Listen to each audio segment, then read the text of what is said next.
तर नमस्कार मित्रांनो, स्वागत आहे तुमचं सर्वांचं आणखी एका नवीन आणि माहितीपूर्ण व्हिडिओमध्ये. तर मित्रांनो, मुख्यमंत्री माझी लाडकी बहीण या योजनेमध्ये महत्त्वाचे असे 7 मोठे बदल करण्यात आलेले आहे. तर मित्रांनो, आपण जाणून घेऊया की मुख्यमंत्री माझी लाडकी बहीण या योजनेमध्ये जे 7 मोठे बदल करण्यात आलेले आहे, त्याची सविस्तर आणि संपूर्ण माहिती. तर मित्रांनो, अशाच प्रकारचे जर तुम्हाला व्हिडिओ आवडत असेल, तर आपल्या चॅनलला नक्की सबस्क्राईब करून ठेवा. तर चला आपण आजच्या व्हिडिओच्या टॉपिककडे वळूया. तर मित्रांनो, आता बघूया मुख्यमंत्री माझी लाडकी बहीण या योजनेतील जो पहिला मोठा बदल झालेला आहे तो. तर मित्रांनो, पहिला जो बदल झालेला आहे तो म्हणजे सदर योजनेत अर्ज करण्याची जी मुदत होती ती 1 जुलै 2024 ते 15 जुलै 2024 पर्यंत ठेवण्यात आली होती. तर या मर्यादेत सुधारणा करण्यात येत असून आता सदर मुदत ही 2 महिने ठेवण्यात येत असून ती 31 ऑगस्ट 2024 पर्यंत लाभार्थी महिलांना अर्ज करता येईल. तसेच दिनांक 31 ऑगस्ट 2024 पर्यंत अर्ज करण्यात आलेल्या लाभार्थी महिलांना दिनांक 1 जुलै 2024 पासून दर महिन्याला ₹1500 आर्थिक लाभ देण्यात येणार आहे. तर मित्रांनो, हा होता पहिला मोठा बदल. त्यानंतर सेकंड म्हणजे दुसरा जो बदल आहे तो म्हणजे या योजनेच्या पात्रतेमध्ये अधिवास प्रमाणपत्र आवश्यक असल्याचे नमूद करण्यात आले होते.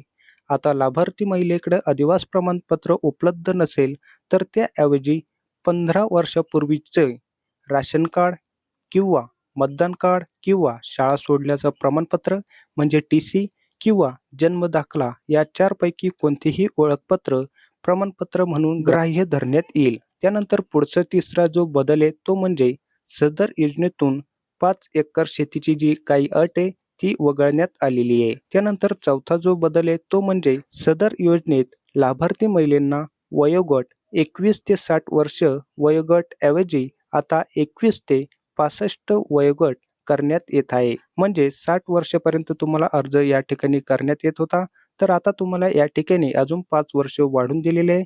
म्हणजे आता तुम्ही 65 वर्षापर्यंत जरी तुमचं वय असेल, तरी तुम्ही रजिस्ट्रेशन करू शकता.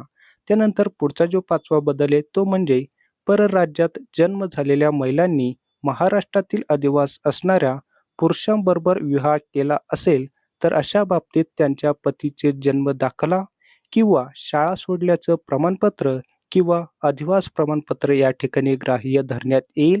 त्यानंतर 6वा जो बदल आहे तो म्हणजे ₹2.5 लाख जो उत्पन्नाचा दाखला आहे, तो जर तुमच्याकडे उपलब्ध नसेल, तर ज्या कुटुंबाकडे पिवळे, केशरी राशन कार्ड उपलब्ध असेल, त्यांना उत्पन्नाचा दाखला प्रमाणपत्रातून सूट देण्यात येणार आहे. त्यानंतर 7वा जो महत्त्वाचा जो बदल आहे, तो म्हणजे सदर योजनेत कुटुंबातील एका पात्र अविवाहित महिलेला सुद्धा या योजनेचा लाभ देण्यात येणार आहे. म्हणजे तुमच्या घरामध्ये एखादी महिला म्हणजे मुलगी ही जर अविवाहित असेल, तर तिला सुद्धा या योजनेचा लाभ घेता येणार आहे. तर मित्रांनो, अशा प्रकारे मुख्यमंत्री माझी लाडकी बहीण ही जी योजना आहे, या योजनेमध्ये हे जे 7 मोठे बदल आहे, हे मी तुमच्यापर्यंत पोहोचण्याचा प्रयत्न केला. तर मित्रांनो, हा जर तुम्हाला व्हिडिओ आवडला असेल, तर व्हिडिओला लाईक करा, कमेंट करा आणि आपल्या मित्रांसोबत नक्की शेअर करा. तर चला पुन्हा भेटूया एका नवीन व्हिडिओमध्ये. तोपर्यंत जय हिंद, जय महाराष्ट्र.